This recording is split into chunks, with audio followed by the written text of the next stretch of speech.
오늘 읽어볼 괴담은 니찬 레전드 공포 괴담 리얼입니다.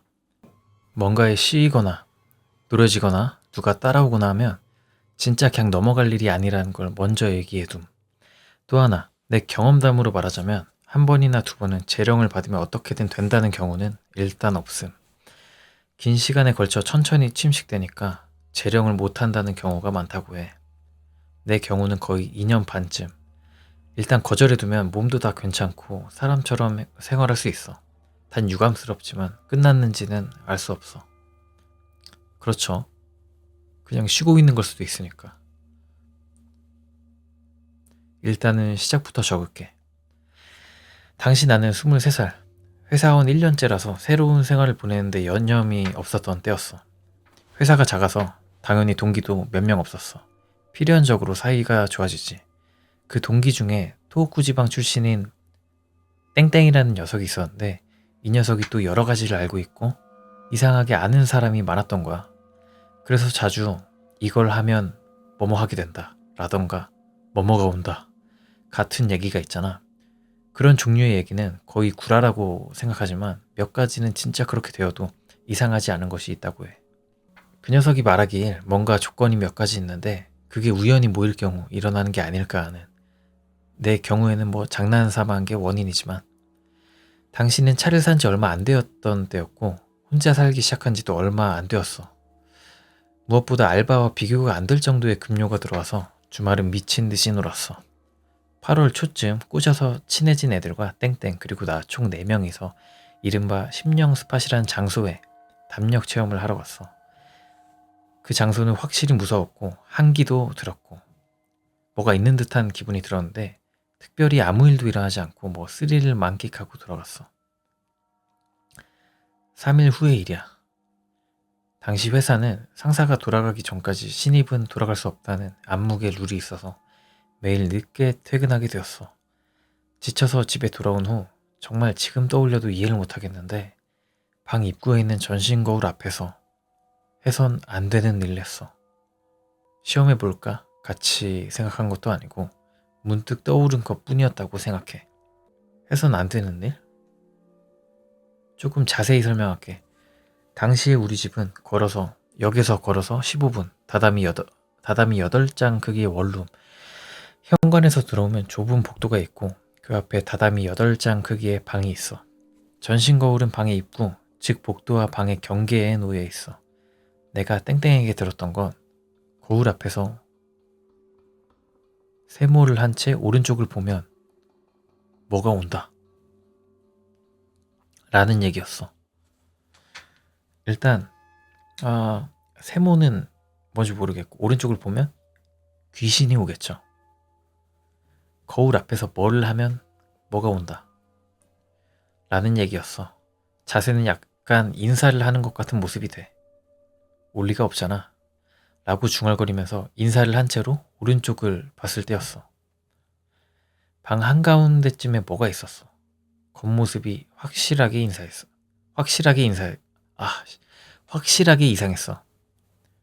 겉모습이 확실하게 이상했어. 아마 160cm 정도였던 것 같아. 머리는 산발에 허리까지 내려왔었고, 근데 제가 봤을 때 거울 앞에서 뭐를 한 채 오른쪽을 보며 뭐가 온다. 자세가 약간 인사를 하는 모습이라는 게 인사를 하는 게 주가 아니라 인사를 하는 것 같은 모습이 된다는 거잖아요. 저는 아마 좀 거울 앞에서 자위를 한 채 오른쪽을 보면 뭐가 온다 라는 것 같은데 좀 부정한 걸, 거울 앞에서 부정한 걸 하면 좀 올 거 아니에요. 귀신이라는 게. 아무튼 계속 읽어볼게요. 머리는 산발에 허리까지 내려왔었고 발을 내린 것처럼 얼굴에 덮어져 있었어. 그렇다기보다는 얼굴에는 부적 같은 게 몇 장이나 붙어 있었기 때문에 안 보였어. 뭐라고 부르는지 모르겠지만 죽은 사람에게 입히는 흰 옷을 입고 있었고 작은 폭으로 좌우로 흔들리고 있었어. 나는 뭘 했냐면 곤란했어. 목소리도 안 나왔고 몸이 전혀 움직이지 않았지만 머릿속에선 엄청난 회전수로 지금 일어나고 있는 일을 이해하려고 생각했어. 상상해봐. 좁은 원룸에서 소리도 없는 방 한가운데쯤에 뭔가 있다는 상태를. 머릿속에서는 원인을 확실하게 아는데 일어나고 있는 현상을 이해할 수 없어서 혼란의 소용돌이에 빠져 있어. 일단 이상하다고? 불이 켜져 있는데 역으로 크게 무서운 거야. 갑자기 나타난 그놈이 보이니까. 그것의 주변만 좀 부르스름했어. 시간이 멈추었다고 착각할 정도로 조용했어. 일단 내가 낸 결론은 방에서 나가자는 거였어. 바로 옆에 있는 구두를 어째서인지 천천히 신중하게 들었어. 그놈에게서 눈을 떼지 않았어. 눈을 떼면 위험하다고 생각했어. 슬그머니 복도의 반쯤을 지난 부근에서 그놈의 몸을 좌우로 움직이던 그 움직임이 점점 커지기 시작했어. 그 복도가 그냥 걸어가면 3걸음 정도래요. 원룸이니까. 내가 복도를 다 지난 부근에서 그와 동시에 뭔가 신음소리 같은 걸 내기 시작했어. 그 후 일은 실은 잘 기억이 안 나. 정신을 차리니 역 앞 편의점에 들어 있었어. 어쨌든 사람이 있는 편의점으로 와서 안심했어. 단 머릿속은 여전히 혼란스러워서 뭐였던 거야 그거? 라는 분노와 비슷한 감정과 문 안 잠궜는데 라는 이상하게 냉정한 자신이 있었어. 결국 그날은 방에 돌아갈 용기가 없어서 밤새도록 패밀리 레스토랑에서 아침을 기다렸어. 하늘이 밝아지기 시작했을 무렵 두려움에 떨며 방문을 열었어. 다행이다. 사라졌어. 방에 들어가기 전에 한 번 더 밖에 나가서 캔커피를 마시면서 담배를 피웠어. 실은 아무것도 없었던 게 아닐까라고 생각하기 시작했어. 정말 그런 게 있을 리가 없으니까. 날이 밝은 것과 이미 사라졌기 때문에 조금 여유가 생겼던 거야. 아까보다는 조금 대담하게 방에 들어갔어. 좋아, 없어. 같은 걸 생각하면서 커튼이 쳐져 있었기 때문에 어스름한 방에 불을 켰어. 어젯밤의 사건을 증명하기라도 하는 듯한 광경이 눈앞에 펼쳐졌어. 어제 그것에 있었던 곳 주변 바닥에 엄청난 냄새를 풍기는 진흙. 아마 진흙이라고 추정. 진흙이 그것도 발자국 레벨을 넘은 양이 남아있었어. 일어난 일을 사실로 재인식하기까지 시간은 그리 오래 걸리지 않았어. 팟 하고 깨닫고 더욱 패닉 상태가 되었는데 나 불을 안 껐었어. 하하. 스위치를 켠 왼손을 보니 스위치에도 진흙이 묻어 있었어. 그 귀신이 손을 쓰나 봐요. 잠시 동안 흐리멍텅한 기분에 휩싸였지만 나가버린 건 어쩔 수 없어 라고 생각하기 시작했어. 뭐 이런 게 AB형인 내 전형적인 점인데 그런 상태면서도 진흙을 청소하고 샤워를 하고 출근했어. 냄새가 없어지질 않아서 꽤나 열받았고 이건 이거대로 큰 문제지만 회사를 쉬는 것도 중대사였으니 말이야. 회사에 도착하니 평소와 다름없는 일상이 기다리고 있었어. 나는 어떻게든 땡땡과 얘기할 시간을 노렸어. 사건의 발단에 관련된 땡땡에게 어떻게든 정보를 얻기 위해서였어. 점심시간 드디어 얘기를 하는데 성공했어. 이하, 나와 땡땡의 대화. 나 전에 얘기했던 땡 하면 땡이 온다 라는 얘기 있었잖아. 어제 그거 했는데 왔어. 뭐야 그거? 그러니까 진짜 뭔가가 나왔다니까. 아 네네, 쿠퍼 얘기 나오셨구나. 진짜 거울 앞에서 자위를 하면 귀신이 온다 인가봐요. 너 장난질하지마. 위험한 게 나왔다고. 뭔 소린지 모르겠어. 나도 모른다고. 안 되겠어. 끝이 안 나. 땡땡을 믿게 하지 않으면 아무것도 진행이 안 되기 때문에 나는 어제 차례대로 어제 일어난 일을 설명했어. 처음엔 농담이라고 생각하고 있던 땡땡도 드디어 반신반의하는 상태가 됐어. 일이 끝나고 내 방에 와 확인하기로 했어. 밤 10시 다행히도 빨리 회사에서 나올 수 있었던 땡땡과 나는 집에 도착했어. 문을 연 순간 오늘 아침 맡은 악취가 코를 찔렀어. 꽉 닫아둔 방의 열기와 함께 정말 냄새가 덤벼들었어.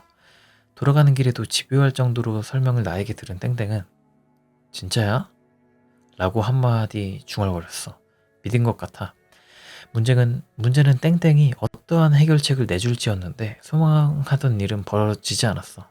소망하던 일은 일어나지 않았어. 일단 재령을 받는 편이 좋다는 것과 아는 사람에게 물어보겠다는 말을 남기고 땡땡은 도망치듯 돌아갔어.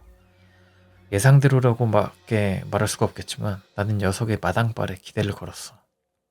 그쵸, 보통 이런 일에 아는 사람 있는 경우가 괴담 말고는 없으니까. 냄새나는 곳에 있고 싶지 않은 마음 때문에 그날은 캡슐 호텔에서 묵었어. 오늘 밤만 나가면 끝일지도 모른다고 생각한 것이 진심. 다음날 일단 근처 절에 갔어. 아무리 그래도 오늘은 회사가 문제가 아니었어. 스님께 얘기를 하니 전문이 아니라서 모르겠어요. 얼마간 쉬면 어떨까요? 분명 기분 탓이실 겁니다. 라며 태평스러운 대답이 돌아왔어. 더러운 세상. 그날은 도시에서 유명한 절과 신사를 몇 곳 돌아다녔지만 어디도 별반 차이가 없었어. 지쳐버린 나는 사이타마 친가집에 갔어. 정확히는 어머니 쪽 할머니가 신세를 지고 있던 S 선생이라는 여승에게 상담을 하고 싶었어. 솔직히 말하자면 그 사람 외에 제대로 얘기를 들어줄 만한 사람이 떠오르지 않았던 것뿐이야. 여기서 S 선생이라는 인물을 소개할게. 어머니는 나가사키현 출신으로 당연히 할머니도 나가사키에 있어. 할머니는 전쟁 경험으로 인해 신실한 불교 신자였어. S 선생은 그 할머니가 일주일에 한 번 가는 자택 겸 절의 지주 스님이었어. 나도 몇 번 정도 만난 적이 있었어. 나는 자세히는 모르겠지만 교파의 이름은 교과서에 오를 정도였으니 사이비나 영능력자 따위와는 비교가 안 될 정도로 제대로 된 부처님을 모시는 분이야. 인품은 온화하시고 침착하고 상냥한 말투야. 내가 중학교에 입학할 쯤 아버지가 땅을 사고 집을 세우게 됐어. 지진제라고 하나? 아무튼 그 땅에 재령을 받았어. 그 일주일 후 나가사키에 사는 할머니에게 땅이 좋지 않으니 S 선생님이 재령하라고 하실 거다 라는 내용의 전화가 왔었어. 당연히 어머님은 벌써 했는데 왜? 라고 말했다고 해. 그러자 할머니가 하지만 S 선생이 아직 남아있을지도 모른다고 하셨어 라고 말하셨다고 해. 즉 내가 아는 한 유일하게 의지할 수 있는 인물일 가능성이 높은 게 S 선생이었어. 날도 저물기 시작해 사이타마의 친가 근처에 있는 버스 정류장에 도착했을 쯤에는 밤 8시가 아닌 밤 9시가 되기 조금 전이었어. 도내와는 달리 공장밖에 없는 마을이라서 밤 9시밖에 안 돼도 인기척은 없어. 버스 정류장에서 친가까지 약 20분 정도 빠른 걸음으로 걸었어. 인기척이 없는 어두운 길을 가로등이 규칙적으로 줄지어져 있었어. 내심 그저께 일이 플래시백 되기 시작해서 꽤나 두려웠는데 다행히도 그것은 나타나지 않았어. 그런데 밤이 되니 쌀쌀해진 탓일까? 나는 내 몸의 이변에 눈치를 채었어. 아무리 생각해도 목 아랫부분이 뜨거워. 이해가 잘 안 될지도 모르겠지만 예를 들자면 목에 끈이 감겨서 좌우로 끌리고 있는 듯한 느낌. 목에 손을 대보고 한기가 들었어. 뜨거워. 목만 뜨거워. 게다가 따끔거리기 시작해. 아무리 생각해도 발진 같은 것이 있다는 느낌이 들었어. 걷고만 있을 수가 없게 되어 친가까지 전속력으로 달렸어. 숨을 헐떡이며 친가의 현관을 열자 어머니가 전화를 끊는 참이었어. 그리고 내 얼굴을 보자마자 이렇게 말했어. 아, 너 나가사키의 할머니에게서 전화가 왔는데 걱정이래. S 선생님이 너가 안 좋은 일을 겪고 있으니 이쪽으로 오라고 말하셨대. 너 무슨 일을 저지른 거야? 어머 세상에, 너 목 주변이 왜 그래? 어머니께 대답하기 전에 현관 거울을 봤어. 그것이 올지도 모른다라던가는 생각하지 않았었어. 그저 그때도 거울을 보고 그 짓거리를 했으니까. 목 주변 아랫부분이 밧줄이라고 감겨져 있는 것처럼 훌륭한 빨간 선이 생겨져 있었어. 가까이서 보니 옅은 발진이 선명하게 생겨 있었고 아무리 날아도 작게 몸이 떨렸어. 아무것도 생각하지 않고 어머니에게도 한마디도 대답하지 않고 계단을 뛰어 올라가 어머니의 방에 있는 작은 불상 앞에서 나무 아미타불을 계속 외웠어. 그렇게 하는 것 말곤 아무것도 할 수가 없었어. 내가 걱정된 아버지가 왜 그래? 라고 소리를 지르며 달려왔어. 어머니는 보통 일이 아니라는 것을 눈치채고 할머니에게 전화를 하고 있었어. 어머니의 목소리가 들렸어. 울고 계셨어. 도망칠 곳은 없다고. 무서운 일이 벌어졌다고. 이때 겨우 이해했어. 친가로 돌아가서 내가 놓여진 상황을 이해하고 3일이 지났어. 정신적으로 몰린 탓인지 내가 당한 일을 어떻게 그것이 일어나게 한 건지는 알 수 없었지만 2일간 고열로 고생했어. 목에서 이상할 정도로 땀이 나더니 일제 낮에는 피가 맺히기 시작했어. 3일째 아침에는 목에서 피가 멈춰갔어. 원래 맺힌 정도였으니 말이야. 열도 미열 정도로 내려가서 조금은 진정됐어. 단지 목 주변이 이상하게 간지러웠어. 따끔따끔하고 아프면서 가려워. 베개나 이불, 타올 같은 게 닿으면 옅게 날카로운 아픔이 느껴져. 피가 났었으니까 딱지가 생겨서 아픈 거라서 생각하고 일부러 만지지 않도록 했어. 이불 속에 들어가서 해질녘까지 신경 쓰지 않겠다고 마음먹었지만 화장실에 갔을 때 아무래도 신경이 쓰여서 거울을 봤어. 거울 같은 건 보고 싶지도 않은데 어떻게든 나 자신에게 일어나고 있는 일을 내 눈으로 확인하지 않으면 직성이 안 풀린 거야. 거울엔 본 적도 없는 걸 비추고 있었어. 목에 불구스름한 건 완전히 나아 있었어. 그 대신 발진이 커져 있었어. 지금도 떠올릴 때마다 소름이 돋을 정도로 기분이 나쁜데 일부러 세세한 묘사를 하고 싶으므로 기분 나빠하지 말아줘. 원래 목을 두르고 있던 선은 두께 1cm 정도였어. 그게 새빨갛게 변해서 꽤나 흰 피부인 내 피부와 대비되어 마치 빨간 끈이 감겨있는 것처럼 보였어. 이게 3일 전 일. 눈앞에 있는 거울에 보이는 나는 고름이 고여 있었어. 어우, 갈색으로? 아니, 정확하진 않네. 정확히는 빨간 선을 만들던 발진에는 고름이 고여 있었고, 어우, 마치 특대 여드름이 드글거리는 것 같았어. 그 대부분에 고름이 고여 있었고 너무나도 역겨워서 기분이 나빠져서 그 자리에서 토했어. 깨끗한 물로 목을 씻고 어머니께 연고를 빌려서 그걸 바르고 울면서 이불로 들어갔어. 아무것도 생각하고 싶지 않아서 오직 왜 나인 거야? 라는 분노뿐이었어. 울다 지쳤을 쯤 휴대폰이 울렸어. 땡땡에게서 온 전화였어. 이럴 땐 정말 사소한 것이라도 희망이란 건 엄청난 에너지가 된다고? 솔직히 이렇게 기쁜 착시는 지금까지 없었어. 나, 여보세요? 오, 괜찮아? 아니, 괜찮을 리 없잖아. 땡땡의 전화였다. 아, 역시 위험해? 야바이 데스까? 위험한 정도가 아니라고. 근데 뭐라도 정보는 없어? 응, 현지 친구에게 물어봤는데 말이야. 아는 놈이 없어서 미안하다.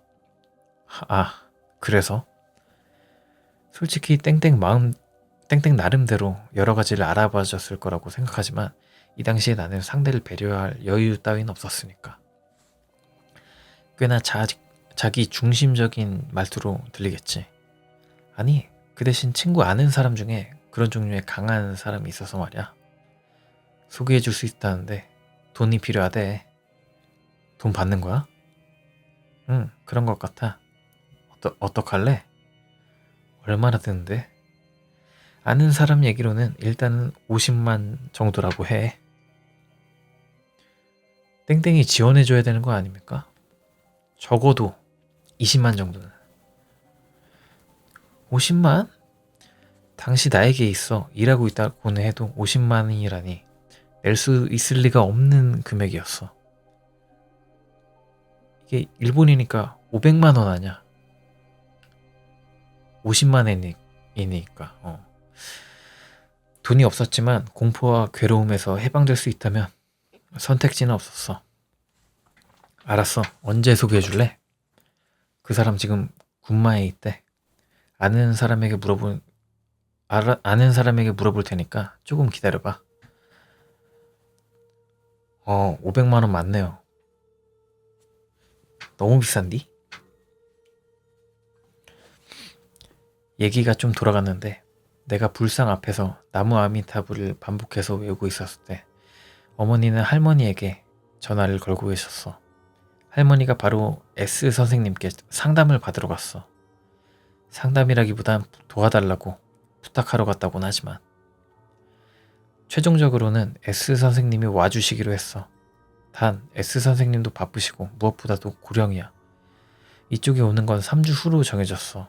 즉 3주간은 불안과 공포와 무슨 일이 일어나도 이상하지 않은 상황을 겪지 않으면 안 되게 되었어. 3주 못 버티죠. 무조건 죽죠. 안 가면. 그런 상황이니 조금이라도 할 수 있는 일을 하지 않으면 마음이 진정되지 않았어. 땡땡이 전화를 다시 걸어온 건 밤 11시 넘었을 쯤이었어. 땡땡한테도 도움을 받을 수가 있네요. 땡땡, 기다리게 해서 미안해. 아는 사람에게 얘기를 하니 연락을 해줘서 내일 가준대. 내일? 거야 내일 일요일이잖아? 그렇구나. 어느샌가 그것을 보고 5일이 지났구나. 신기하게도 회사 일은 까먹고 있었어. 알았어, 고마워. 우리 집까지 와주는 거야? 집까지 간대. 차를 타고 간다니까 주소를 메일로 보내줘. 넌 어떡할 거야? 와줬으면 하는데. 갈게. 돈 나중에 내도 되려나? 아마 괜찮지 않을까? 알았어. 근처에 도착하면 전화해. 그날 밤 꿈을 꿨어. 자고 있는 내 옆에 흰 와복을 입은 젊은 여자가 정자를 하고 앉아 계셨어. 내가 눈치를 채자 삼지를 세우고 정중히 머리를 숙인 후 방에서 나갔어. 여기서 삼지는 일본에서 절할 때 좀 정중하게 절할 때 이렇게 손을 세우고 절을 한다고 합니다. 방에서 나가기 전에 다시 한번 정중히 머리를 숙였어. 이 꿈이 그것과 관련이 있는지는 몰랐지만 말이야. 다음날 대낮이 지나 땡땡에게서 연락이 왔어. 전화로 유도하고 마중을 나갔어. 온 건 땡땡과 그 친구 그리고 30대 후반 정도로 보이는 남자가 왔어.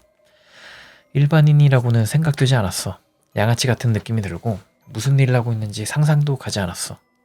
내가 제대로 설명은 하지 않았기 때문에 부모님이 의아해 하셨어. 일단 틀림없이 가명이라고 생각되지만 남자는 하야시라고 자신을 소개했어. 하야시, D군의 이야기는 그 얘기 들었어요. 정말 귀찮게 되었네요. 이제 와서 얘기해서 미안하지만 T라는 건 나, 대화 중에 나오는 그라는 건 땡땡이라고 생각하고 읽어줘. 그래서 하야시 씨는 무슨 관련으로 오신 겁니까? 이거 아버지 말입니다. 아니 이건 이젠 초보자가 어떻게 할 수 있는 상황이 아닌 겁니다. 아버님 아시겠어요? 믿겨지지 않을지도 모르겠지만 이대로라면 T군 위험하다고요. 그래서 그가 친구인 T군이 위험하니 도와달라고 해서 여기까지 왔단 말입니다. 어머니, T는 위험한 건가요? 아니 그게 말입니다. 나도 꽤나 이런 걸 겪었지만 이렇게 심한 건 처음입니다. 입안 가득 나쁜 기운이 충만히 있어요. 실례합니다만 하야시 씨의 직업을 여쭈어봐도 되겠습니까? 아, 신경 쓰입니까? 뭐 거야 갑자기 와서 이런 얘기를 하면 수상하게 보이겠지만요. 그래도 말입니다. 제대로 재령을 하고 주변을 정화하지 않으면 T군은 정말로 끌려가 버립니다잉. 되게 껄렁껄렁하네요. 하야시. 저 하야시 씨께 부탁드려도 되나요? 거야 뭐 맡겨주신다면야. 이런 건 저 같은 전문가가 아니면 안 되니 말이죠. 단지 말입니다, 어머님. 저도 리스크가 있으니 말이죠. 조금 쥐어주시지 않으면 좀 그렇죠. 무슨 뜻인지 아시죠? 얼마를 내면 됩니까? 그렇네요. 뭐 200은 받아야 200만엔 한국 돈으로 약 2천만 원.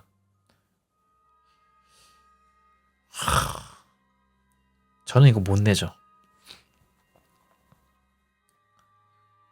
어떻게든 나무위키 찾아서 재령하려고 할 것 같은데.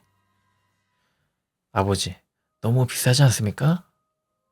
하야시, 이래봬도 그가 친구를 구해달라고 해서 일부러 시간을 내러온 거라고요?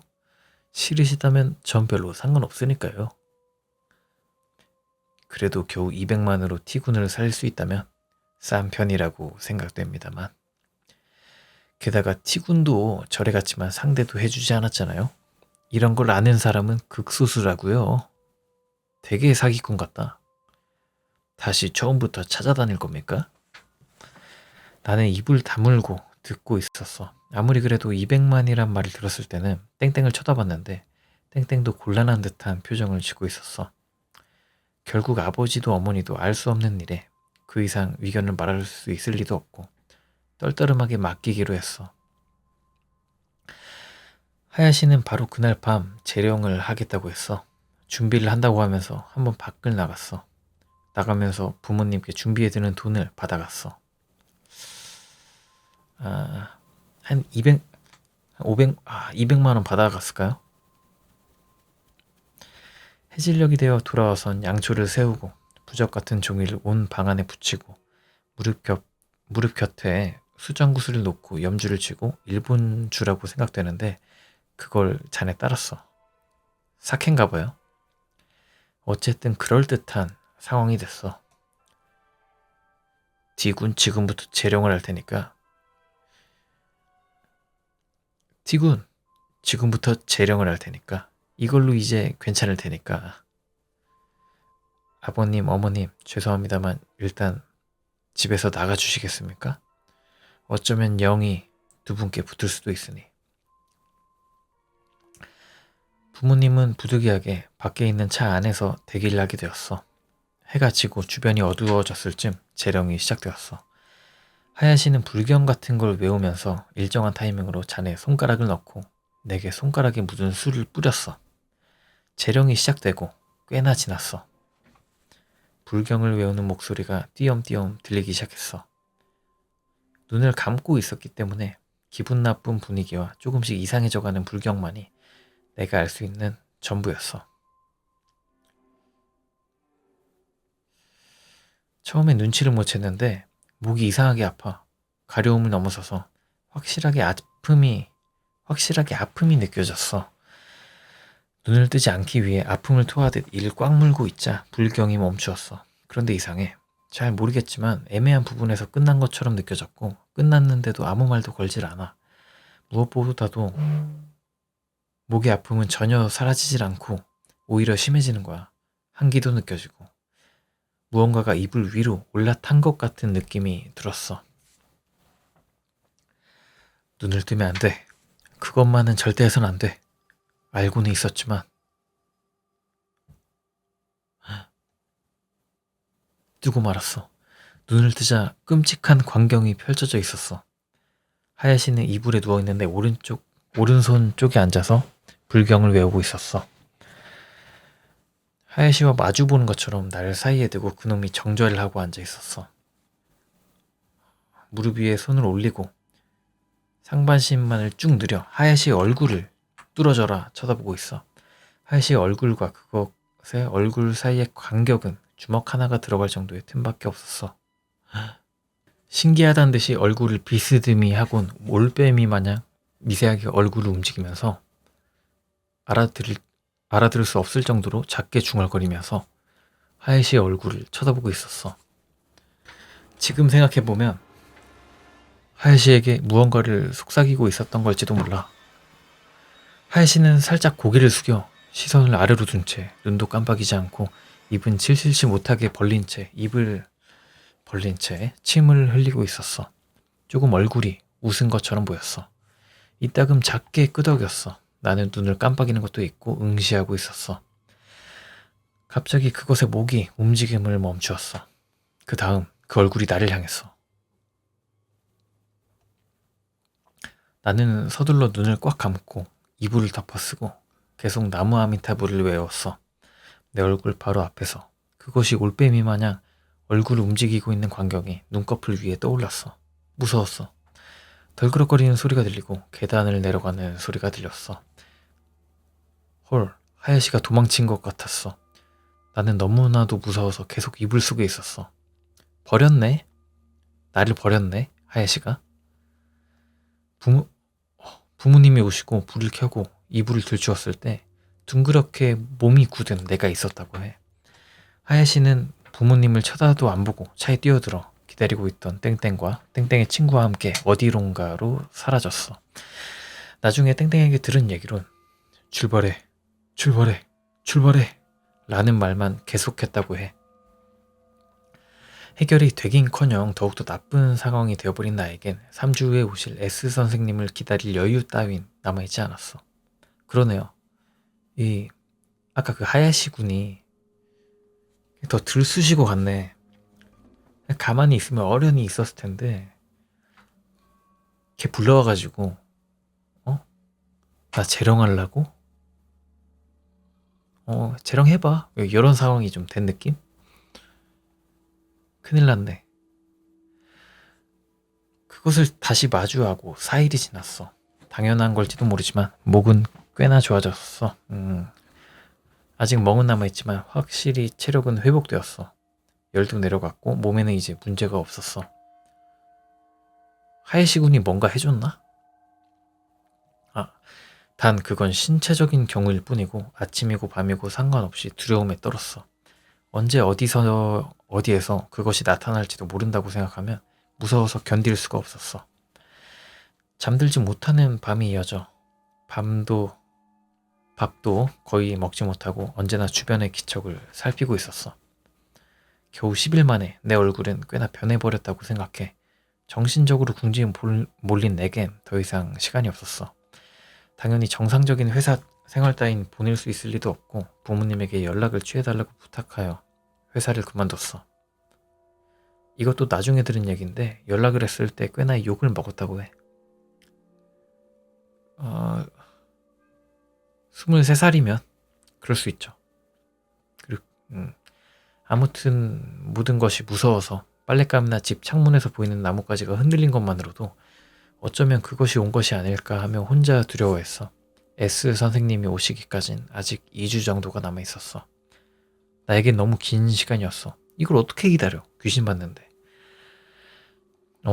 날 가엾게 여긴 부모님은 강제로 두려움에 떠는 나를 차에 밀어넣고 어디론가로 향했어. 아버지가 몇 번씩이나 걱정하지 마. 괜찮아. 라고 말을 걸어주셨어. 20살도 넘어가지고 부끄러운 이야기지만 어머님께 바짝 붙어서 안심한 건지 오랜만에 깊게 잠이 들었어. 눈을 뜨니 이미 해는 떠 있었고 오랜만에 자서 개운했어. 실제로 꼬박 하루 반을 잤다고 해. 다행이네요. 아마 그렇게 오래 자는 일은 앞으로는 없겠지. 이 이미지가 좀 따뜻하다. 부모님이 좀 지켜주는 느낌. 밖을 쳐다보니 차는 본 적 없는 경치 속으로 나아가고 있었어. 조금씩 익숙한 경치가 눈에 들어오기 시작했어. 도로의 중앙을 천천히 달리고 있어. 차는 나가노에 도착했어. 이건 나도 역시 놀랐어. 계속 두려워하는 나를 염려하여 비행기나 신칸센은 피하고 차를 타고 이동을 해준 거야. 도중에 몇 번이나 쉬었다고 하지만 그래도 제대로 잠도 못 자고 차를 계속 운전하신 아버지와 내가 무서워하지 않도록 계속 곁에 붙어 있어준 어머님의 마음은 평생을 다해도 갚을 길이 없을 거야. 할머니 할아버지가 사는 곳은 나가노의 야나가와라는 곳이야. 야나가와에 도착하고 언덕길 아래 차를 세워두고 부모님이 할머니 할아버지를 부르러 갔어. 할머니 할아버지 집은 언덕길 바로 옆으로 들어가 돌계단을 올라가야 했어. 그 사이 나는 차 안에서 혼자 방치의 상태가 됐어. 어떡해? 부모님이 둘 다 나간 이유는 다리와 허리가 안 좋은 할머니와 S 선생님에서 가져올 짐을 옮기는 걸 돕기 위해서였다는데 방치 상태가 되면 어떡해? 내가 괜찮다. 다녀와. 라고 말한 건 정말로 그것을 얕보고 있었다는 증거라고 생각해. 오랜만에 잔 것과 지금 있는 장소가 도쿄, 사이타마와 꽤나 떨어진 나가노라는 것에 마음이 누그러진 걸지도 몰라. 그럴 법도 하다. 차 뒷좌석에 무릎을 끌어안는 식으로 앉아서 멍하니 밖을 쳐다보고 있었는데 갑자기 목에서 아픔이 느껴왔어. 지금까지의 아픔과는 비교가 안 될 정도로 부풀려서 말하는 걸지도 모르지만 격통이 느껴졌어. 목에 손을 대보니 미끌거렸어. 피가 흐르고 있었어. 손가락에 묻은 피가 억지로 나를 현실로 끌고 왔어. 이때 무섭다라던가 그것이 근처에 있을지도 모른다고 생각하기 전에 너냐 마지카요 라는 될 대로 되라는 식의 감정이 먼저 느껴졌어. 이게 이젠 뭔가 다 싫어져서 눈물이 났어. 이 기분이 어떤지 느껴지면 좋겠지만 나쁜 일이 약간의 간격을 두고 계속 일어나는 건 이젠 어떻게 할 도리가 없을 정도로 우울해지지. 마음의 정리가 되려고 하면 또 나쁜 일이 일어나는 건 괴롭지.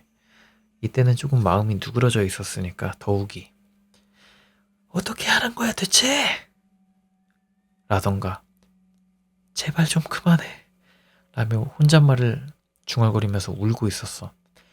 부모님이 할머니 할아버지를 데리고 차로 돌아왔는데 바로 날 보고 패닉에 빠지셨어. 거야 그 당사자인 내가 목에서 피를 흘리면서 뒷좌석에서 고개를 숙인 채 울고 있으니 말이야. 아무 일도 없을 리가 없지. 무슨 일이야? 라던가 뭐라고 말해? 라던가 이젠 싫어. 뭐야다. 라던가 뒷장 정신 차려. 라던가 왜 그래? 라던가 여보 어떡해? 라던가 이땐 무심결에 니들 다 시끄럽다고 라고 소리를 지르고 말았어. 이런 상황에서 설명 같은 게 가능할 리 없잖아. 니들은 아무것도 못하는 주제에 닥치고 있어. 같은 걸 생각했었어. 멋대로 나쁜 일을 당하고 회사는 그만두고 사기도 당할 뻔하고 이런 나 같은 쓰레기 자식을 위해서 노력해주는 사람들인데 지금 생각해보면 정말로 부끄러워. 그래서 인생에서 딱 한 번뿐이었는데 아버지가 갑자기 내 왼쪽 뺨을 때렸어. 엄청나게 아팠어. 아버지와 몇 번씩이나 엄청나게 격하게 말싸움은 한 적이 있지만 아마 태어나서 한 번도 맞아본 적은 없었어. 아버지의 방침으로 아이를 절대 때리지 않는다는 건 옛날부터 귀에 박히도록 들었었어. 아버지는 날 때리시고 딱 한마디를 하셨어. 할아버지와 할머니께 사과해. 라고 조용하지만 격한 어조로 말씀하셨어. 그걸로 어째선지 진정이 됐어 라기보단 너무 깜짝 놀라서 그때까지 느껴졌던 절망감이 어디론가 사라져버렸어. 냉정함을 되찾아 모두에게 사과를 하자 갑자기 배짱이 생긴 기분이 들었어. 달리기 시작한 차 안에서 날 격려해준 할아버지 할머니의 말에 엄청 감동을 받고 또 울었어. 내가 생각해도 정말 마음이 약했어 나는.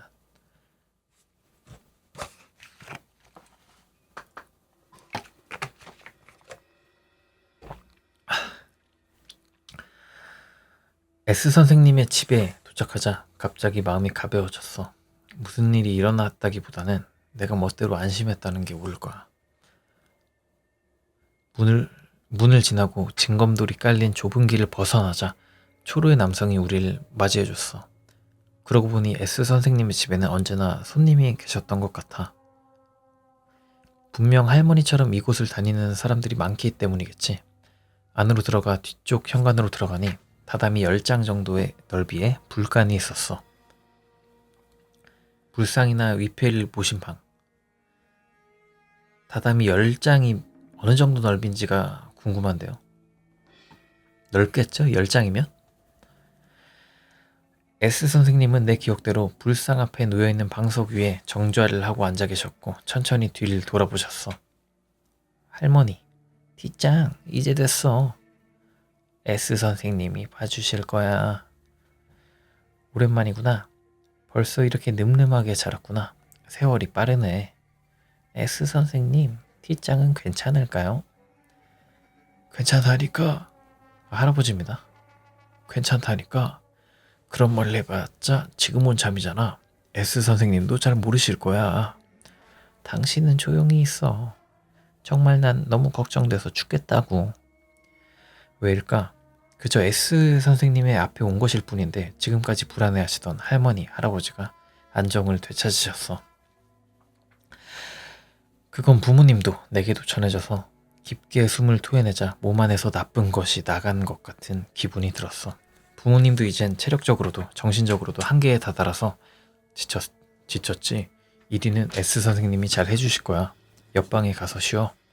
라며 사람 좋아 보이는 할아버지의 말을 듣고 옆방으로 갔어. S 선생님, 이렇게 말했어. 그럼 T짱, 이쪽에 와. S 선생님께 불려서 선생님을 마주보며 정주화를 하고 앉았어. 그럼 여러분들도 옆방에 가서 쉬세요. T짱과 이 얘기를 나누고 싶으니까. 이리는 내게 맡기고 이쪽 방에는 다 됐다고 할 때까지 들어오면 안 됩니다. S 선생님, T짱을 잘 부탁드립니다. T짱, 걱정하지 마. S 선생님께서 잘 봐주실 거야. 너는 선생님이 하시는 말씀을 잘 들으면 되는 거야. 알았지? 거듭 S 선생님께 부탁을 하고 내게 격려를 해준 할아버지 할머니의 모습에 또 눈물이 흘렀어. 완전 울보네 난. S 선생님께 가까이 오라는 말을 듣고 무릎과 무릎이 맞닿을 정도로 가까이 가 앉았어.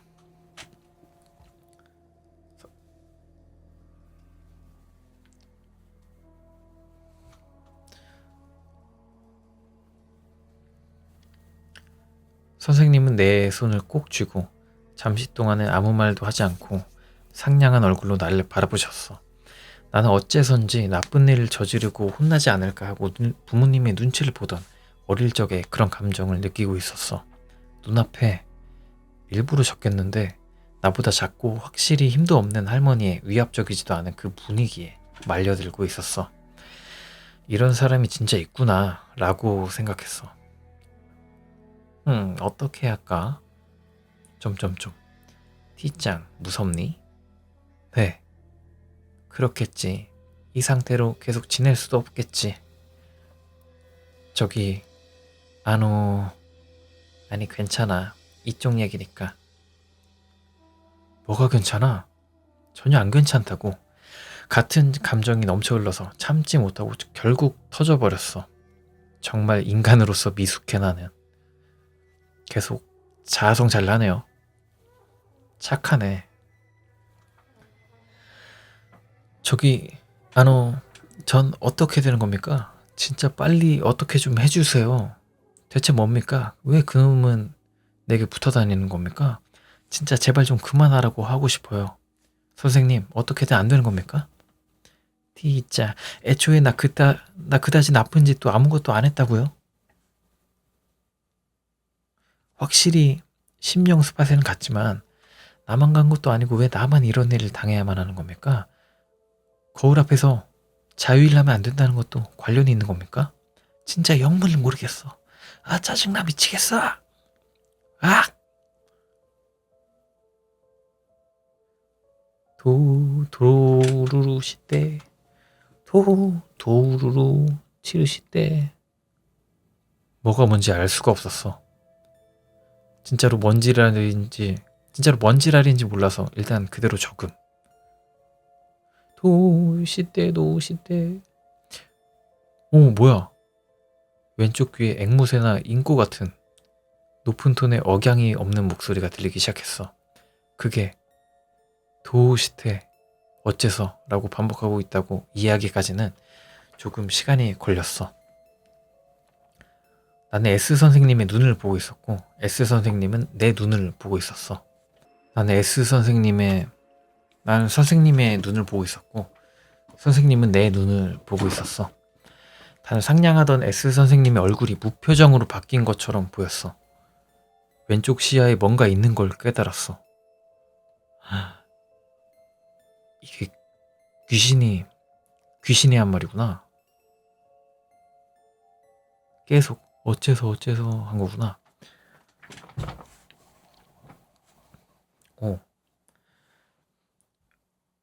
슬쩍 보고만이 말이야. 안 그러면 좋았을 텐데 왼쪽을 보고 말았어. 목에서 따뜻한 피가 흐르는 것을 느끼면서 그게 서 있었어. 몸을 이렇게 인사하듯이 숙여서 내 얼굴을 들여다보고 있었어. 몇 번이나 얘기하지만 여긴 절인데 눈앞에는 S 선생님이 계신데 왜? 어째서 일주일 전에 본 그대로였어. 그것의 얼굴이 눈앞에 있었어. 올빼미 마냥 미세하게 얼굴을 움직이면서 날 신기하다는 듯 들여다보고 있었어. 어째서 도우시대 앵무새 같은 목소리로 계속 질문을 했어. 분명 하야시도 나처럼 이 목소리를 들은 거겠지. 나에게 하는 것과 똑같은 말을 속삭인 건지 모르겠지만 숨을 쉬는 걸 잊고 눈과 입을 크게 벌린 채였어. 아니, 숨을 제대로 쉴 수가 없었다고 하는 게 더 맞으려나? 이따금 코휴하는 식으로 숨을 들이키는데 실패했던 것 같으니까. 이렇게 저렇게 하던 중에 그것이 손을 움직여서 얼굴에 붙어있는 부적 같은 것을 천천히 걷기 시작했어. 보면 안 돼. 절대 안 된다고 알고 있었고 도망치고 싶었지만 움직일 수 없는 거야. 이미 턱 부분이 보이려고 하는 정도까지 와 있었어.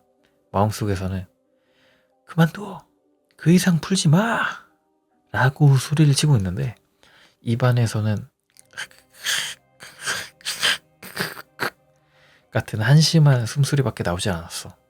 정말 위험해. 아브나이, 야바이 라는 순간에서 쾅 하고 예를 든 것도 아니고 과장을 한 것도 아니야. 펄쩍 뛰어올랐어. 심장이 파열되는 줄 알았어. 쾅. 그 소리에 난 펄쩍 뛰어올랐어.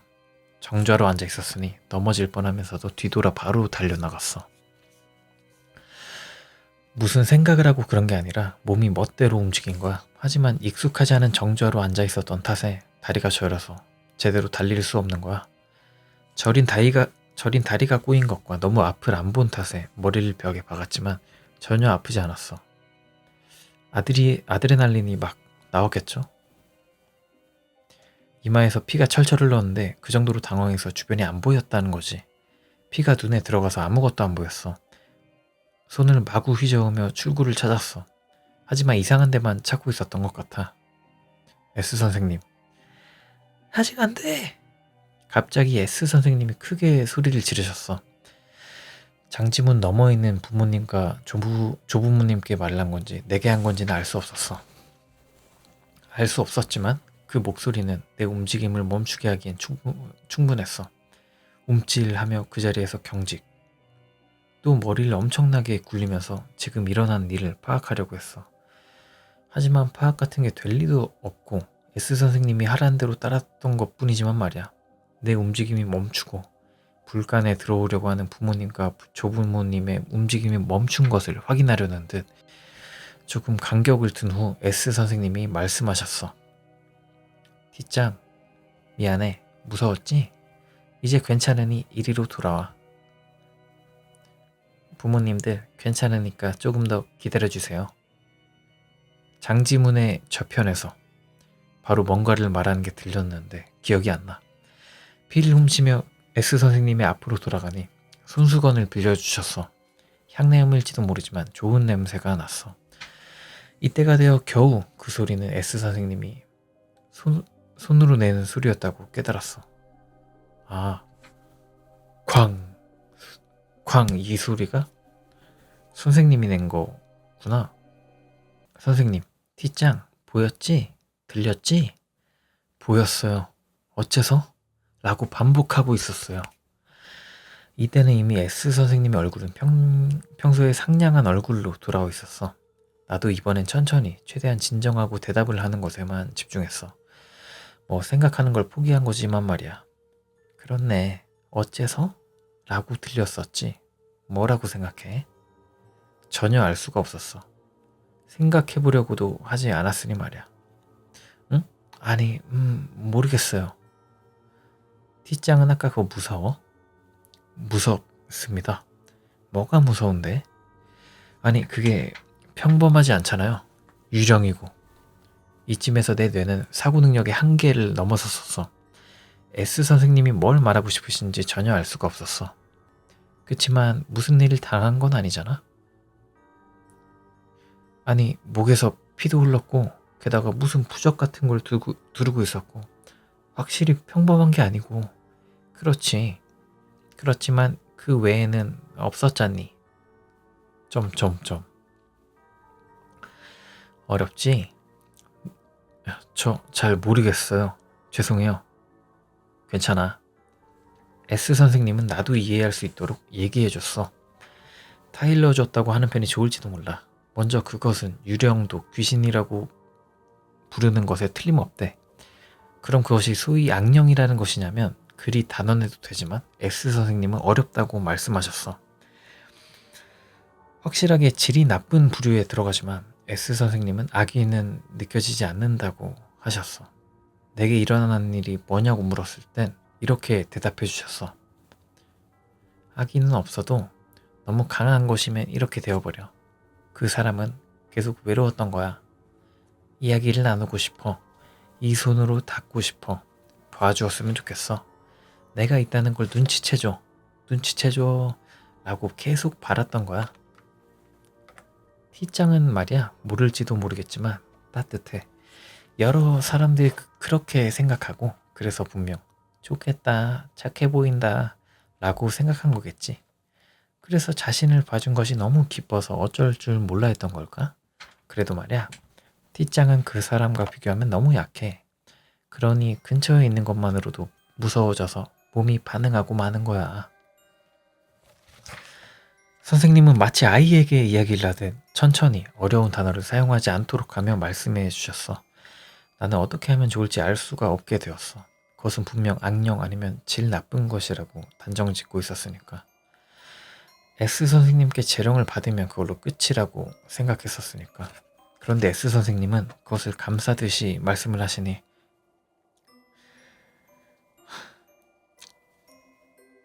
자, 그럼 이번엔 어떻게든 해야겠지? T짱, 시간이 걸리지만 어떻게든 해줄 테니까. 이 한마디에 정말 구원받았어. 아, 이제 괜찮아지는구나. 끝이구나. 라고 생각했어. 겨우 안심한 거야. S 선생님이 가르쳐준 걸 적을게. 내게도 평생 잊혀지지 않는 말이야. 겉모습이 무서워도 자신이 알 수 없는 것이라고 해도 너 자신처럼 괴로워 있다고 생각하라는 말이었다. 구원의 손길을 뻗어주길 기다리고 있다고 생각하렴. S 선생님은 불경을 외우기 시작했어. 재령을 위해서가 아니라 그것이 성불할 수 있도록.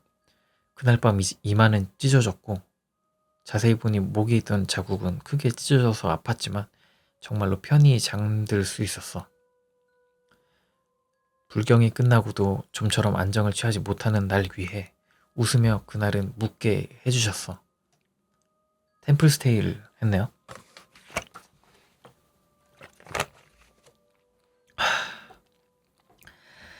다음날 아침 일찍 일어났다고 생각했는데 S 선생님은 이미 아침 기도를 끝내고 계셨어.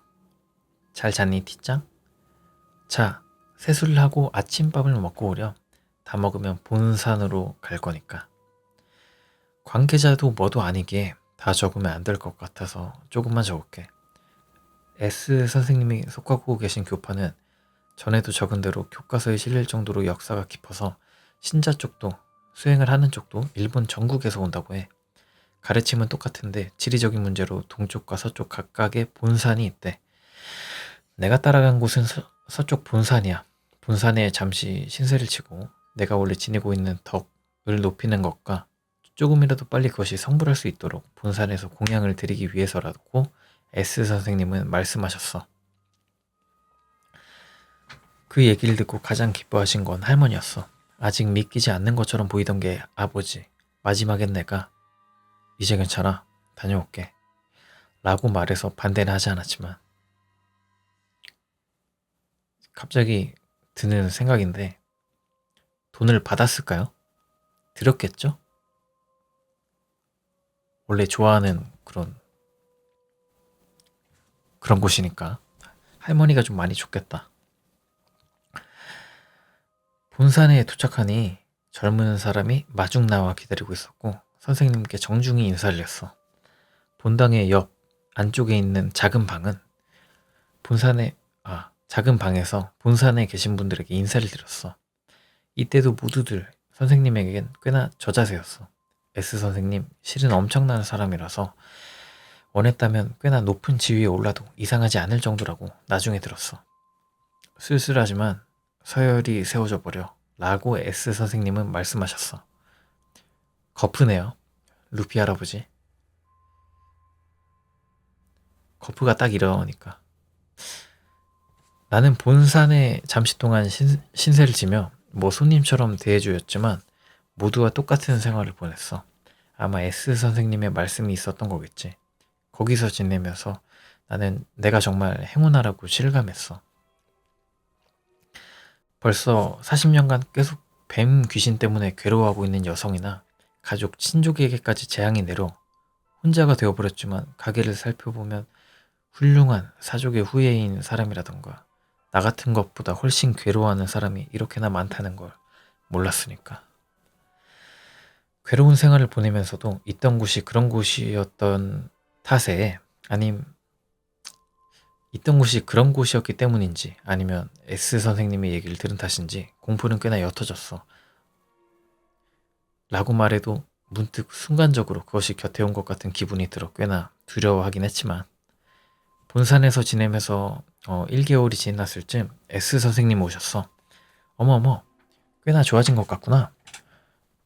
네, 선생님의 덕입니다. 구로 보이거나 했어. 아니, 한 번도요. 아마 성불한 건지 어디로 가버린 게 아닐까요? 여긴 본산이니. 그럴 리는 없다고. 보이나 봐요, 뭔가가. 있다는 게 느껴지나 봐. 내 표정이 굳었어. 어머, 미안해. 또 무섭게 만들었구나. 그래도 말이야, 티짱, 여긴 괴로워하는 사람들이 잔뜩 있어. 그 사람들을 조금이라도 많이 구해주는 게 우리들의 사명이야. 아마지만 선생님의 말에는 그것도 포함되어 있었다고 생각해. 티짱, 좀 더 이곳에서 공부를 하렴. 모처럼 왔으니 말이야.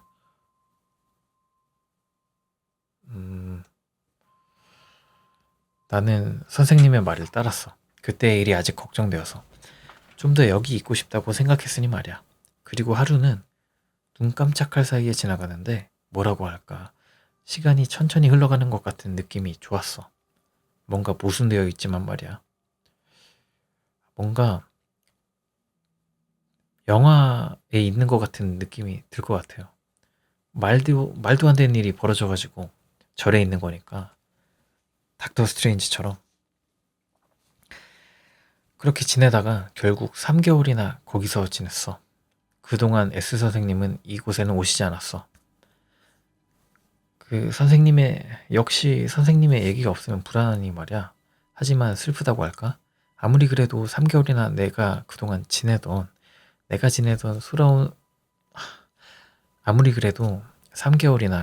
지내던 소란스러운 세상에서 격리되니 뭔가 부족하다는 감정이 강해졌어. 실로 2개월 만에 S 선생님이 오셔서 드디어 본산에서의 생활이 끝을 맞이하려고 했어. 몸단장을 하고 여하튼 신세를 진 분들을 한 분씩 만나 감사를 표하고 S 선생님과 돌아가려고 했어. 그런데 정신을 차리니 옆에 있었을 터인 선생님이 없었어. 어라? 라고 생각하며 돌아보니 조금 뒤에 계셨어. 너무 빨리 걸었나? 라고 생각해 돌아가 보니 상냥한 얼굴로 티짱, 뭐야? 티짱, 돌아가지 말고 여기 있으면 어때? 라고 말씀하셨어. 실은 S 선생님께 인정을 받은 기분이 들어서 조금 기뻤어. 이게 인정을 받아서 그런 게 아니라 티짱 뒤에 귀신이 바로 탔나 보다. 본산 벗어나자마자. 실은 선생님께 인정을 받은 기분이 들어서 조금 기뻤어. 아니, 저는 여기 있는 분들처럼 깜짝아. 시리 귀신이. 오케이. 아니, 저는 여기 있는 분들처럼 할 수 없어요. 정말로 모두들 굉장하다고 생각합니다. 흉내조차 낼 수 없어요. 쑥스러워하며 그렇게 말하자. 아니, 그게 아니라 돌아가면 안 되는 것 같아. 네? 그도 그럴 게 아직 남아있으니까. 헐. 또 내 표정이 굳었어. 결국 본산에서 하산할 수 있었던 건 그로부터 2개월 후였어. 정말 6개월이나 거기서 눌러 살고 말았어. 아마 이렇게 오랫동안 가족도 아닌 누군가에게 보살핌을 받는 것은 앞으로 없겠지. 선생님께 아마 이젠 괜찮을 것 같은데 잠시 동안은 한 달에 한 번 오죠? 이라는 말을 들었어. 그것이 사라진 건지 아니면 숨어버린 것인지 어느 쪽인지 알 수 없다 하셨어. 길고 길었던 본산에서의 생활이 끝나고 드디어 일상으로 돌아왔어. 빌린 아파트는 어머니가 퇴거 수순을 끝내주셔서 층가에 내 짐이 있었어. 아파트 방문을 연 순간 뭔가 그을린 것 같은 냄새와 방 중앙 부분 바닥에 작은 벌레가 모여 있었다고 해. 너무 무서워서 그날은 아무것도 하지 않고 돌아오셨대. 그게 맞지. 다음날 어쩔 수 없으니 결심을 하고 다시 방문을 열자 냄새는 남아있었지만 벌레는 사라져 있었대. 어머니에게 죄송하지만 내가 안 봐서 다행이다. 친가에 돌아가서 실로 약 반년 만에 휴대폰을 살피니 그러고 보니 이때까지는 신경도 안 쓰였었어. 엄청난 건수의 착신과 메일이 있었어. 그 중에 가장 많았던 게 땡땡. 메일에 걔는 걔 나름대로 자기 때문에 이런 일이 일어났다고 자책하고 있어서 사죄라던가 이렇게 하면 좋다라던가 이런 사람을 찾았다라던가 자주 연락을 한 게 적혀 있었어. 어머니에게 땡땡이 집까지 왔었다는 얘기도 들었어. 그죠? 집에 와야죠. 이 자식 때문에 벌어진 일이니까. 벌써 이제 끝을 향해 달려가고 있네요. 집에 돌아온 지 2일째 밤 땡땡에게 전화를 걸었어. 전화 너머가 시끄러웠어. 땡땡은 혀를 꼬며 말해서 무슨 소리를 하는지 알 수가 없었어. 술 처먹고 놀고 있었어. 그죠? 5개월 지났는데 계속 그럴 순 없으니까. 일단은 전화를 끊고 죽여버릴 거야 라고 메일을 보내뒀어. 어차피 이 세상에서 남은 남이야. 다음날 땡땡에게 사과를 하고 싶으니 시간을 내주지 않을래? 라는 메일이 왔어. 전화가 아니었던 건 좀 그래서 그랬던 거겠지. 밤이 되니 집까지 땡땡이 왔어. 일부러 먼 곳에서 올 정도니 상당히 후회와 반성을 한 거겠지. 밤에 나가는 걸 내가 싫어한 게 가장 큰 이유란 건 말할 필요도 없겠지. 집까지 와야죠. 현관을 열고 땡땡을 보자마자 2대에 날려줬어. 한 방째는 그놈이 자책하는 걸 그만두게 하고 싶어서, 2방째는 술 처먹고 돌아서 날 짜증나게 한 속죄. 말로 용서하는 것보다도 맞는 편이 후련한 편도 있지. 뭐 2방째는 내 개인적인 분노였지만 땡땡에게 경위를 자세히 이야기하고 그날 밤은 둘이서 흥분하기도 하고 무서워하기도 하고 지금 생각해보면 당연한 일상이었지. 그러네요. 일이 있고 나서 친구를 처음 만난 거니까 땡땡에겐 그날 밤 이후의 얘기를 들었어. 그날 밤 도망쳤을 때는 하야시는 확실히 이상해져 있었대. 하야시의 차 안에서 친구와 기다리던 땡땡은 먼저 틀림없이 위험한 사태가 일어난 것을 바로 깨달았다고 해.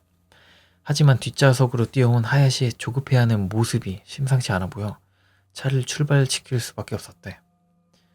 반항을 하거나 망설였다면 무슨 일을 당할지 알 수가 없었어. 땡땡의 말이 그때의 상황을 느끼게 해주었어. 땡땡은 차가 우리 집에서 멀어져 고속도로 입구에 신호 때문에 멈췄을 때 도망쳤다고 해. 그도 그럴 게 그 자식 도중부터 웃기 시작하다가 떨다가 난 아니야 라던가 그런 짓 안 할 거예요 라던가 짓거리기 시작해서 무서웠었어. 그것이 뭔가를 중얼거리는 모습이 다시 되살아나서 머릿속의 영상을 지우는데 고생했어. 우리 집에 돌아오지 않은 이유는 단순하게 너무 무서워서였대. 근성도 없는 놈이라서 미안해 라고 사과를 했으니 용서해줬어. 내가 땡땡이었다고 해도 그랬을 거야. 그 후 하야시가 어떻게 되었는진 아무도 모른대. 좀 혼이 많이 났겠죠? 함부로 그렇게 강한 놈을 재령하려고 했으니까. 그냥 사기꾼이었을 수도 있고. 아무리 그래도 이번 일에 대해선 땡땡도 화가 나서 하야시를 소개해준 친구에게 따졌다고 해. 결국 하야시는 사기꾼 축에도 못 끼는 개 쓰레기 놈이었대. 그 놈이 꼬드겨서 별 생각 없이 소개했다고 해. 용돈벌이였다고 해.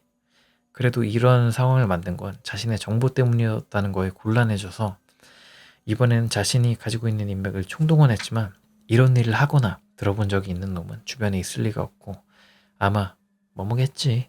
같은 레벨의 정보밖에 없었다고 해. 그래서 무슨 조건이 몇 개 있는데 그게 우연히 갖추어져서 일어난 게 아닐까 라고밖에 말을 할 수가 없었대. 그죠? 땡땡도 일반인이니까.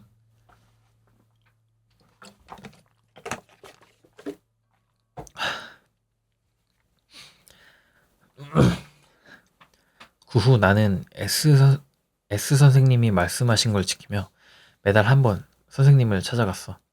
처음 한 번은 매달, 그 다음에는 3개월에 한 번. 땡땡도 내게 사실 한 후에는 아무 일이 없어도 집까지 오는 경우가 들었고 선생님이 계신 곳에 가기 전과 돌아왔을 때는 반드시 연락이 왔어. 약간 좀 정상화가 됐네요. 삶이. 그것을 보고 2년이 지났을 쯤 선생님에게 이제 걱정할 거 없어 티짱. 이젠 가끔만 오면 돼. 그래도 이상한 짓을 하면 안 된다. 라는 말을 들었어. 오. 정말로 끝난 건가? 난 알 수 없었어. 선생님은 그로부터 3개월 후 타계하셨어. 경애하는 선생님, 좀 더 많은 것을 배우고 싶었어. 그리고 지금은 끝났다고 생각하고 싶어. 선생님의 장례식이 끝나고 2개월이 지났어. 외로움과 소중한 사람들을 잃은 상실감도 옅어지기 시작하고 나는 일상으로 돌아와 있었어. 어수선한 메일 틈에서도 문득 그때의 일을 떠올릴 때가 있어. 너무나도 일상과는 동떨어진 일이라 정말로 일어난 일이었는지도 알 수 없을 때가 있어. 이런 얘기를 누구한테 할 수 있을 리도 없고 또 할 필요도 없고 단지 매일을 열심히 살아갈 뿐이야. 할머니에게 한 통의 편지가 온 건 그 너무나도 당연한 일상을 보내던 중이었어. 봉투를 잘라보니 할머니의 편지와 또 한 통의 편지가 나왔어. 할머니의 편지에는 나를 사랑한다는 내용과 함께 이렇게 적혀져 있었어. 선생님에게 받은 편지야. 49제도 끝났으니 선생님의 약속대로 티짱에게 보낼게.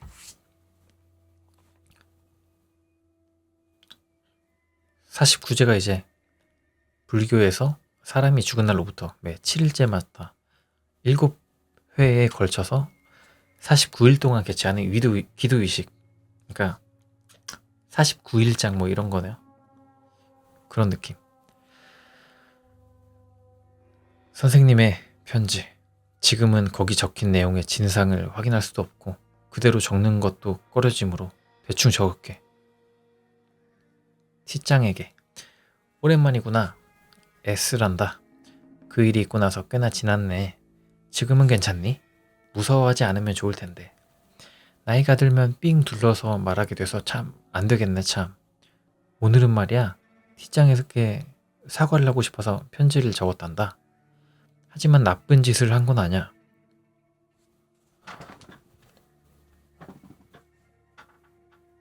뭐길래 그래. 그때는 어쩔 수 없었어. 그치만 미안하구나. 그날 티짱이 우리 집에 왔을 때 선생님은 정말로 무서웠단다. 그도 그렇게 티짱이 데리고 온 것은 어떻게 할 수 없을 정도는 아니지만 선생님이 감당할 수가 없었어. 하지만 티짱 두려워하고 있었잖니. 그래서 선생님이 더 무섭게 하면 안 된다고 그렇게 생각했어. 뭐야. 사실대로 말하자면 아무리 손을 뻗어도 전혀 관심도 끌지 못하는 경우가 있잖아. 그때는 운이 좋았어. 뭔 소리야 이거. 티짱, 본산에서의 생활은 어땠니? 조금이라도 마음이 놓였으려나? T장을 만날 때마다 선생님이 아직은 안 된다고 했잖니? 기억하고 있니?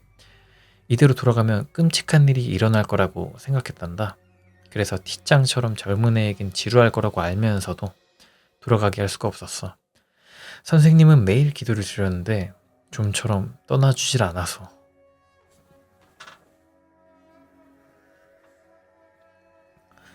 그렇지만 이제 괜찮을 터야. 근처에는 없어진 것 같으니 말이야. 하지만 T장, 만약 또 괴로운 경험을 하게 된다면 바로 본산으로 가렴. 그곳이라면 아마 T장 쪽이 더 강해져서 좀처럼 손을 댈 수 없을 거야. 마지막으로 제대로 알려줘야만 할 게 있어. 너무나도 괴롭다면 부처님께 의지를 하렴. 이제는 괴로운 일들 뿐이라고 생각될 때는 결심을 하렴. 결코 T장을 죽게 하라는 게 아니야. 결심이 뭐야? 혼자 스스로 죽으라는 건가? 자살하라는 건가? 결코 T장을 죽게 하려는 게 아니야. 그래도 말이야, 만약 아직 끝나지 않았다면 T장에게 있어선 괴로운 시간이 끝나지 않을 거라는 뜻이란다.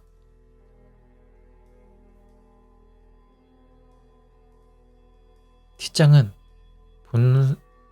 본산에서 몇 분이나 만난 적이 있지? 정말로 나쁜 것은 말이야, 천천히 시간을 들여 괴롭히는 거야. 절대 끝내주지 않는 거야. 괴로워하는 모습을 보며 빙그레하고 비웃는 것처럼 분하지만 선생님들의 힘이 부족해서 눈앞에서 괴로워하고 있는데 아무것도 해줄 수 없는 경우가 있어. 그 사람들도 구해주고 싶지만 어떻게 할 수도 없는 경우가 너무 많아서 선생님은 어떻게든 T장만은 구해주고 싶어서 노력을 했는데 솔직히 자신이 없어. 기척은 느껴지지 않으니 사라졌을 거라고 생각하지만 아직 안심하면 안 돼. 안심하고 마음을 누그러뜨리는 순간을 기다리고 있을지도 모르니. 알겠지, T장? 결코 안심을 하면 안 된다. 언제나 경계하고 수상한 곳에는 가지 말고 이상한 짓을 하면 안 된다. 선생님을 믿어. 알았지? 거짓말만 쳐서 미안하구나. 믿어달라고 하는 게 너무 내 멋대로라는 건 알고 있습니다. 그래도 끝까지 부처님께 기도드렸다는 걸 믿어주렴. T장이 건강한 매일을 보낼 수 있도록 언제나 빌고 있어. S.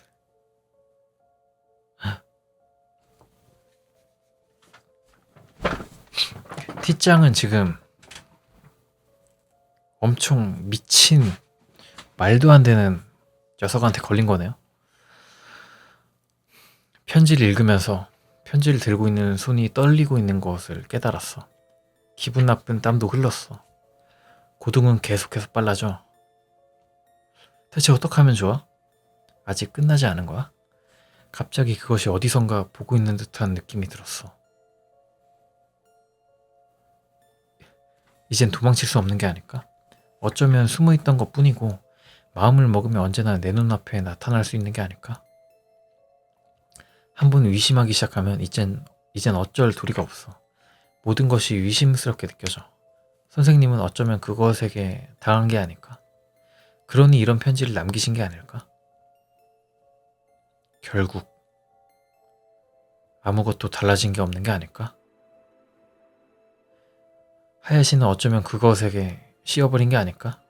S 선생님은 내가 걱정하지 않도록 거짓말을 해주셨지만 거짓말을 치지 않으면 안 될 정도의 일이었던 것인가?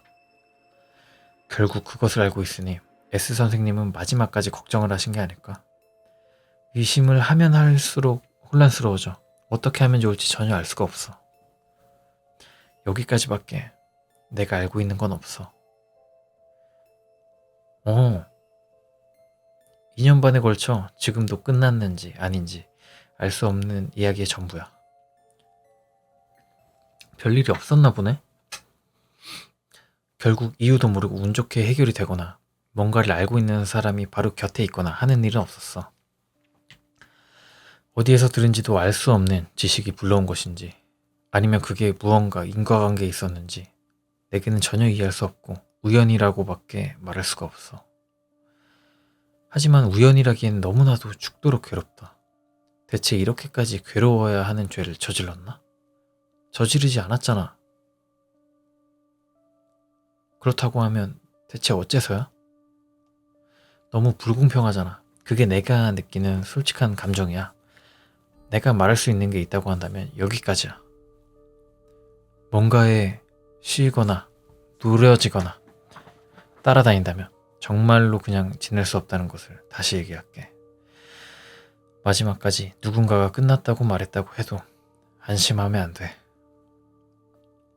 그리고 마지막에 미안하지만 내겐 사과해야만 하는 게 있어. 이 얘기 안에 작은 거짓말이 몇 가지 있어. 이건 다소 이해하기 쉽도록 한 거고 내가 알 수 없는 것도 있었기 때문에 했으므로 용서해 주었으면 해. 덕분에 의미를 잘 알 수 없었던 부분도 많았다고 생각해. 그런 걸 전부 다 사과할게. 뭔데? 단 사과를 하고 싶은 건 그뿐만이 아니야. 단 사과를 하고 싶은 건 그 부분이 아니야. 좀 더 이야기가 이루어지는 부분에 관련된 근본적인 부분을 나는 거짓말을 쳤어. 뭔데? 눈치 못 챘을 거라고 생각되고 눈치채지 못하도록 조심했어. 그렇게 하지 않으면 전해지지 않을 거라고 생각했으니까. 모순되게 느끼는 부분도 있겠지. 실망하게 될지도 몰라. 하지만 이 이야기를 누군가가 알아줬으면 했어.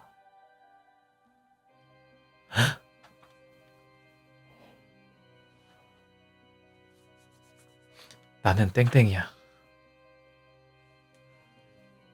오.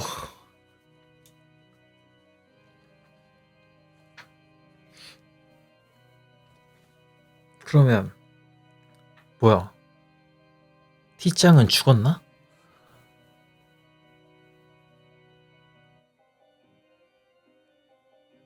이제 와서 후회해도 내 후회는 끝나지 않아. 오. 야. 이 블로그 주인이 말을 달았네요. 와, 개소름. 마지막에 개소름이었네요. 제 추측이지만 땡땡이 이 얘기를 누군가 알아주었으면 해서 적은 것도 나가 어떻게 되는지 마지막에 적지 않은 것도 진짜 나는 이미 죽었기 때문인 것 같습니다. 그러네.